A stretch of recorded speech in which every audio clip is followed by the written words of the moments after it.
Ces derniers temps, j'aime bien me lancer des défis assez ambitieux. Refaire Avengers en mode Dragon Ball, m'incruster dans Naruto et remplacer Sasuke, elle était vraiment pas mal celle-là. Mais jusque-là, je faisais les défis en m'appuyant sur des scènes qui existaient déjà. Ça facilitait le truc. Du coup, j'ai décidé de corser les choses. Alors aujourd'hui, mesdames et messieurs, je vais m'incruster dans One Piece et affronter Luffy. Tout ça en partant de zéro et en seulement 3 semaines. Pour cela, je vais faire appel à la 3D, l'intelligence artificielle, la voix d'un doubleur professionnel.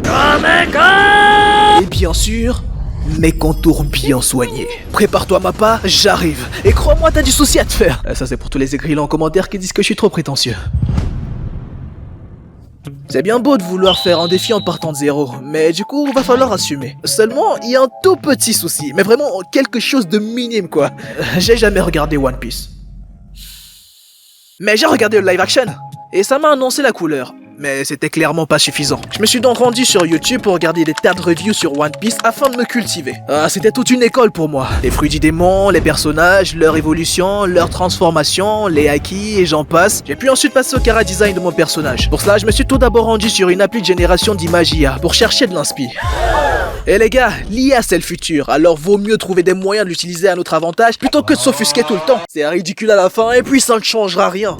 Ouais, je sais, la qualité des images générées est pas terrible. Mais tranquille, j'ai pas besoin de trop de détails non plus. C'est juste pour l'inspiration, et là, avec cette qualité, c'est amplement suffisant. Mais pourquoi t'as pas utilisé des vrais outils tels comme Midjourney ou Dali au lieu de ta vieille appli là? Ah, t'es là toi. Pourquoi tu dis ça comme si t'étais déçu de ma présence? Je suis déçu de ta présence. T'inquiète, je le vis bien. M'en bats les couilles. Et pour répondre à ta question, je vais tout simplement te renvoyer vers un extrait de la dernière vidéo. On est des pinces ici. À partir de là, je pense que... Ta question, elle est vite répondue. Nous on cherche les plans gratuits ici. Alors tes outils à des dizaines d'euros par mois là, tu peux te les foutre où je pense. Où ça? Dans ton... Ah, c'est vrai.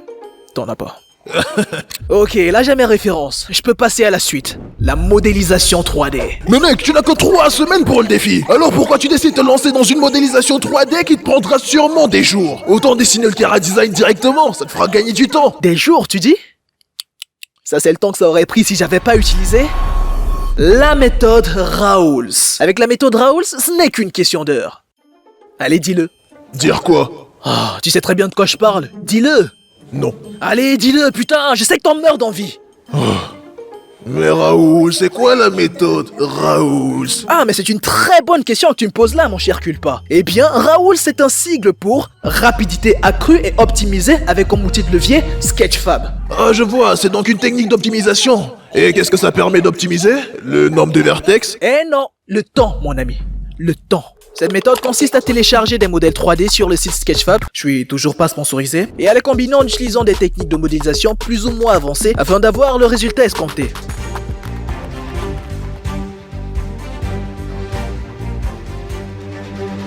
Et voilà. Alors voyons voir. BG, c'est validé. Fit, c'est validé. Et les contours...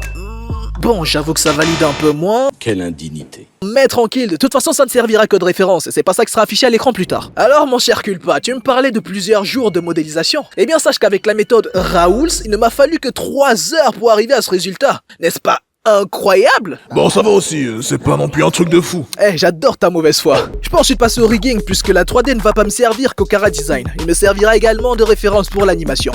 Quoi? Vous savez pas c'est quoi le rigging? Vas-y Culpa, explique-leur. Quoi? Moi? Ouais, vas-y, t'inquiète, tu vas assurer. Bon bah, je me lance. Eh bien, mesdames et messieurs, le rigging en animation 3D, c'est comme l'art subtil de transformer un modèle 3D en une créature vivante et flexible, sans avoir besoin de lui donner des cours de yoga. Hein? C'est un peu comme devenir le marionnettiste ultime. Tu places des structures virtuelles, appelées bones, à l'intérieur de ton modèle pour lui donner une articulation précise et réaliste. C'est comme construire un squelette numérique sophistiqué qui permet de... Ok, merci pour cette explication, Culpa. Elle était superbe. Mais j'ai pas fini. T'inquiète, je t'assure, t'inquiète. Faudrait que je me rappelle plus de demander ce genre de truc. Pour tous ceux qui ont toujours pas compris, malgré cette explication incroyablement claire, n'est-ce pas? Le rigging consiste tout simplement à préparer un modèle 3D à l'animation en lui affectant une sorte de squelette qui va permettre de contrôler absolument toutes les parties de son corps. J'ai enfin pu passer au dessin du chara design. Et ça a donné ça. Ah bah voilà, tous les critères sont respectés cette fois. BG, fit, contour bien soigné, et je pourrais même ajouter un 4e critère. sapé comme jamais. Là, on le voit en survêt, sneaker au pied et tout ça. Ah, moi je vous le dis, hein, il va pas passer inaperçu dans l'univers de One Piece. Ah, il va en faire des dégâts, ça c'est moi qui vous le dis. Ouais, c'est juste un lacostéenne quoi. Fais gaffe à ce que tu dis. Ok, on peut passer au concret. Voyons voir, que dit le storyboard? Alors, Luffy marche tout seul dans la nuit, sans aucune raison. On s'en fout. Puis soudain, il s'arrête ayant un mauvais pressentiment. Mais putain, c'est quoi cette sensation? Bien entendu, c'est moi qui, par ma simple présence, réussit à totalement déstabiliser le grand monde qui dit Luffy. Ça vous annonce un petit peu la couleur sur le perso. Forcément, quand c'est nous-mêmes qui créons le scénario, on peut tout se permettre, n'est-ce pas? Enfin bref, on peut passer à l'animation. Enfoiré. Le premier plan, c'est Luffy qui marche et rentre dans le champ. Allez, on va tout faire traditionnellement, afin de rendre hommage à ce vieil et bel art qu'est l'animation image par image. Ma bite! Je vous rappelle que je n'ai que 3 semaines pour terminer ce foutu défi, et je viens d'en cramer une. Je sais que ça peut vous paraître lent, mais sachez que j'ai en tout 24 putains de plans animés. Vous me connaissez, il va falloir trouver des ruses pour aller plus vite tout en ayant un résultat satisfaisant. En 2 mots, 3D. Vous l'avez compris, je vais utiliser une animation 3D de Luffy qui marche comme référence. Mais j'ai pas de modèle 3D de Luffy. Ok, on va le créer de zéro. Télécharger modèle 3D de Luffy gratuit, s'il te plaît. Ok, on a notre modèle 3D. Mais il n'est pas animé. Ok, on va l'animer de zéro. Télécharger animation de personnage 3D gratuit, s'il te plaît. J'ai utilisé Mixamo pour lui faire une animation de marche. Ce site est une bénédiction. Mouah. Une fois la référence créée, il va falloir animer par-dessus. Et ça par contre, on va vraiment le faire de zéro. Merde. Ok, alright.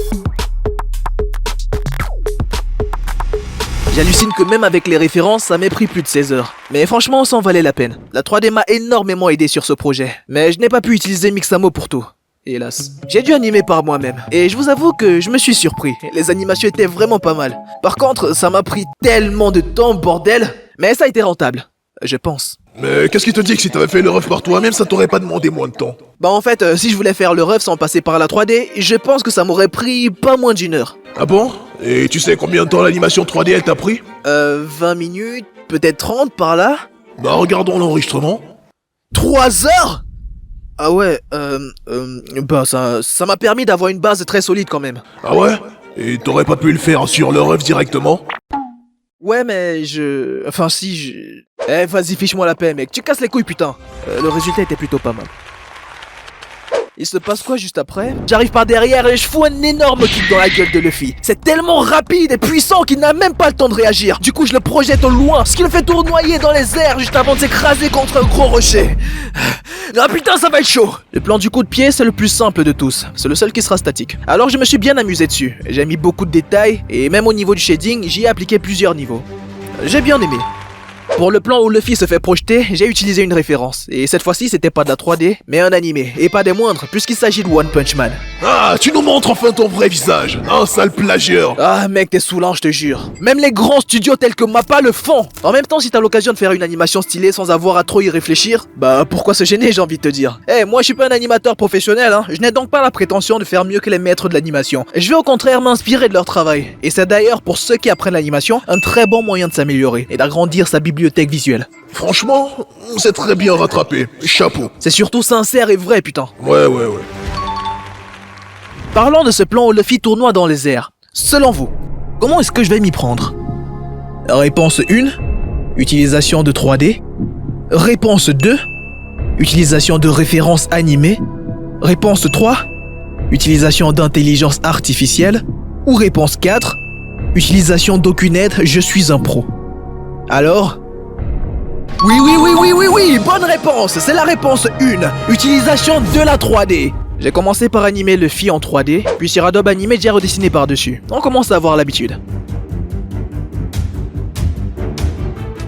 Putain c'était long, 7 heures quand même. Qu'est-ce qui se passe ensuite? Luffy reprend ses esprits et me pose la fameuse question: t'es qui toi? Et moi bien entendu je lui réponds que je m'appelle Raoul. Il se relève et devient tout sérieux. Mais bon sang, qu'est-ce qu'il nous prépare? Ouh, le suspense est à son comble. Et c'est con, mais pour le savoir, vous allez devoir regarder toute la vidéo.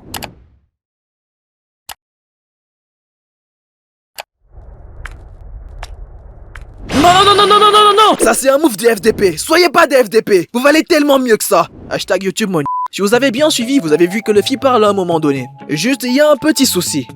Je n'ai pas la même voix que Luffy. Quelle puissance. T'es qui toi? Eh les gars, je suis pas un doubleur professionnel. Par contre, lui il est. Et en plus il est grave chaud en imitation. Non, j'ai déjà vu ça dans un film, les deux héros sortent du vaisseau et le type s'en va à la dérive. Vaut mieux que tu restes en sécurité à l'intérieur. Eh ouais. Jesse imitation. Jesse! Il s'appelle Jesse! Jesse imitation c'était avant. Alors on respecte, ok? Je lui ai envoyé un message pour lui demander s'il pouvait faire la voix de Luffy. Et devinez quoi? Et t'as envoyé chier? Il a accepté! Chut. Écoutez. Ah, quelle puissance! Hein? T'es qui, toi? J'espère que tu vas pouvoir assumer. Non mais dites-moi, est-ce qu'on dirait pas la VF officielle là? Stéphane Escoffier elle-même valide! En effet, il est grave sauce, petit. Et juste un truc. Il t'a fait ça payant? Même pas! Il est trop sympa, il m'a dit que ça lui faisait plaisir. Oh putain, j'adore les gens comme ça. Eh, fais en sorte de solidifier les liens entre vous, d'accord? C'est très important. Bah ouais, t'inquiète, c'est un gars, il est grave cool. Ouais, c'est ça, il est cool. Mais surtout, il pourrait continuer de te dépanner avec des voix dans l'avenir. Hein? C'est du business, mon pote. T'es au courant qu'il va regarder la vidéo? Ok, je me pète. Voilà ce que ça a donné. Quelle puissance!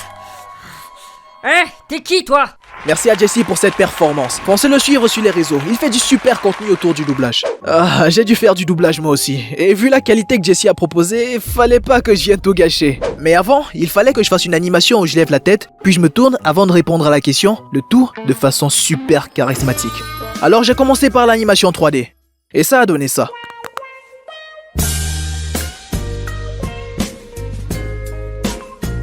Faites pas attention à la vidéo juste à côté. C'est la règle numéro 1 de la 3D, les amis. Ce qui compte, c'est ce qu'on voit dans le champ de la caméra. Le reste, on s'en bat littéralement les couilles. J'ai enchaîné sur Adobe Animate. Et après 7 heures d'animation non-stop, j'étais motivé et je suis arrivé à ce résultat. Tu peux m'appeler Raoul. Le premier qui se fout de mon doublage, je lui nique sa race, ok? Plus que quelques jours avant la fin du défi. Et j'ai encore 9 plans à faire, sans compter le compositing et le sound design. Va falloir accélérer. Il y a des plans que j'ai recopiés de l'animé et où j'ai changé des détails, notamment au niveau de la sape et bien sûr des décors. Ça m'a permis de faciliter le travail et d'aller bien plus vite. Ah putain! Sans ces références, j'imagine même pas le temps que j'aurais passé sur ces animations. J'aurais juste pas réussi le défi. Allez, on enchaîne!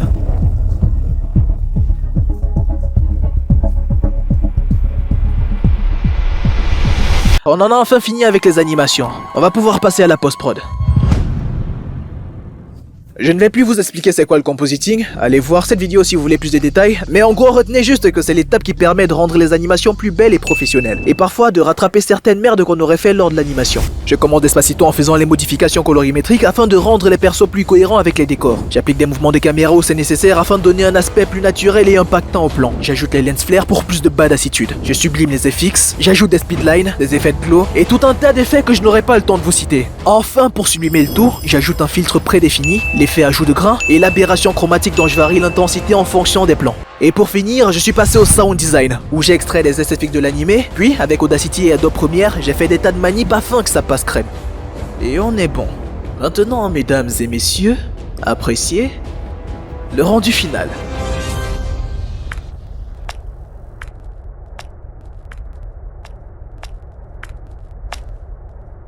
Hein? J'ai ressenti un truc.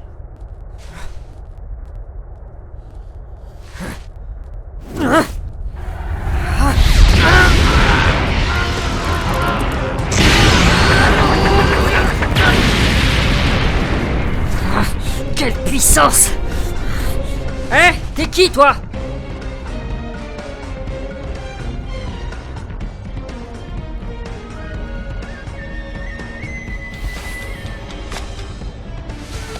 Tu peux m'appeler Raoul. Raoul, hein? J'espère que tu vas pouvoir assumer.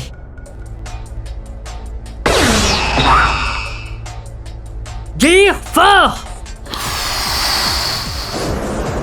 Ah, ça va devenir intéressant, on dirait. Bounceman! Oh my god!